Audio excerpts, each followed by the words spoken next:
కోసం అంత ఖర్చు అంటే నాకు కూడా నచ్చది. కానీ ఫాలోవర్స్ ఉన్నారే అస్సలు నా మాట వినరు. నీకున్న 1000 మంది ఫాలోవర్స్ కు ఊకే చెప్పక నాకు సుర్రు అంటది. కావాలంటే అన్నదానం రక్తదానం చేయమని చెప్పు. అబ్బా దీని సోది దీందే గాని మనం చెప్పేది ఇంటనే లేదు కదా. అమ్మ బుజ్జమ్మ కాసేపు నీ బర్త్డే బంద్ పెట్టి ఈసారి బర్త్డేకు ఏం చేసిరో చూడు. నా జీవితం నా ఆరోగ్యం నా కుటుంబాన్ని ప్రేమిస్తున్నాను.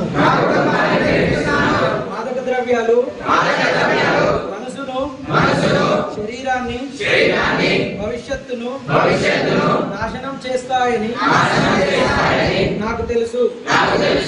ఇదేంది ఇది వరకు భారతదేశం నా మాతృభూమి, భారతీయులందరూ నా సహోదరులు అని ప్రతిజ్ఞ ఉండేది. ఇప్పుడు మార్చిరైంది అనుకునేరు. ఇది వేరే ప్రతిజ్ఞ.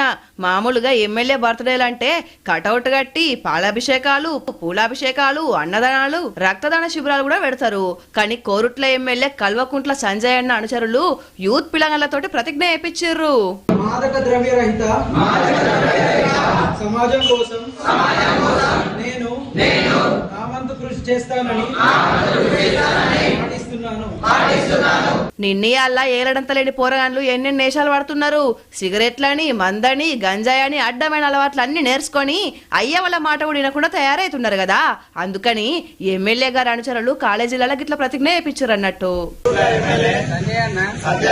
పుట్టినరోజు సందర్భంగా మేమందరం పైడిమడు గ్రామ యువకులం సమ సమాజ నిర్మాణానికి నేను సైతం పైడిమడు గ్రామంలో జై తెలంగాణ.